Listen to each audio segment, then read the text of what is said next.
আজকে দেখ তোর কি অবস্থা করি আমি। আমার কথা মতো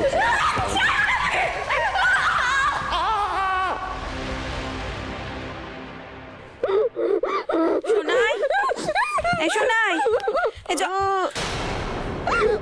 মা, মা কি হয়েছে তোর?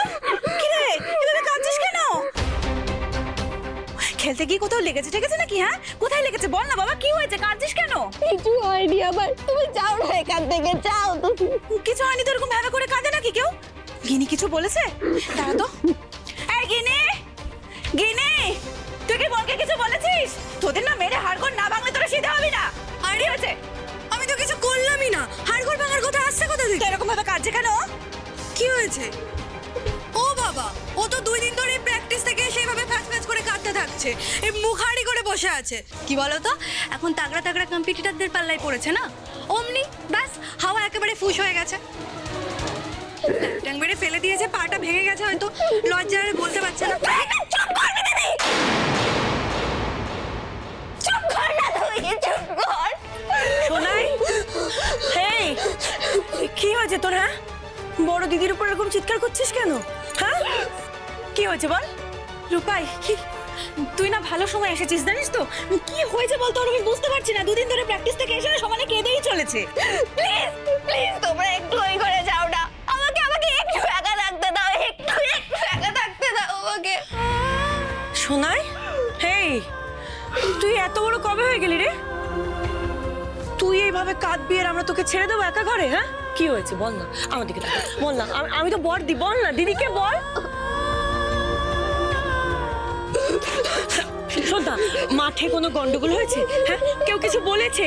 আচ্ছা আমার দিকে তাকা, আমার দিকে তাকা। তোর এই ছেঁড়া জুতো নিয়ে কেউ কিছু বলেছে? ছেঁড়া জুতো নিয়ে বল না, ওকে বল না। আরে না না, টাফ কম্পিটিশনে পড়ে ভয় পেয়ে গেছে বুঝলি তো। আর তারপরে বাবা যা তাগড়া কোচ, ওদের দিন রাত চাপকাচ্ছে হয়তো। এতদিন তো আমাদের সোনাই পাড়ার ফুটবলের একেবারে রানী ছিল, এখন ওখানে গেছে, কোচ একেবারে ঘানি পিষে দিয়েছে। গিনি, এটাই আর কি মারার সময় নয়। আর তুই জানিস সোনাই কিন্তু সব থেকে খাটনির মেয়ে, আমাদের সবকটা ভাই বোনের মধ্যে থেকে ও কিন্তু সব থেকে স্ট্রং। সোনাইকে পিষছে। আমি আর ফুটবল খেলবো না।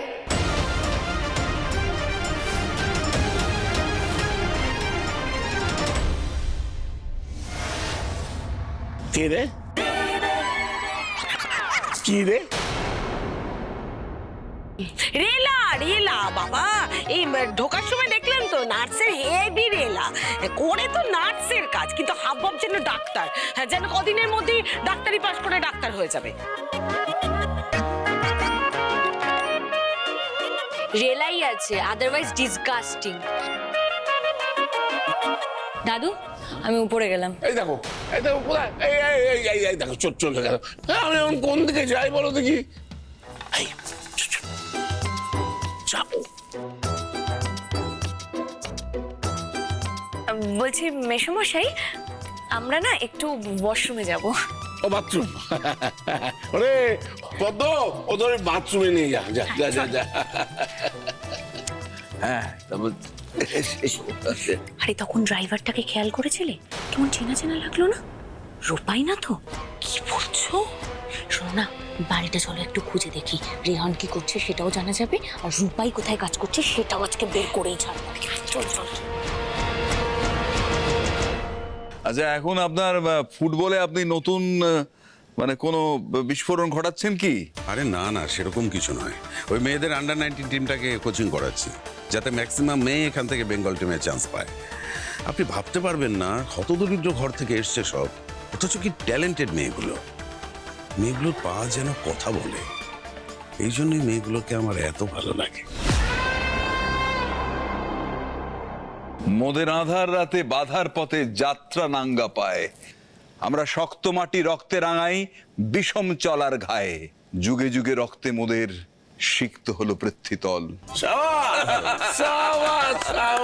আরে তুমি এখন এই কবিতার চর্চা করো? চমৎকার চমৎকার। এই বলো না,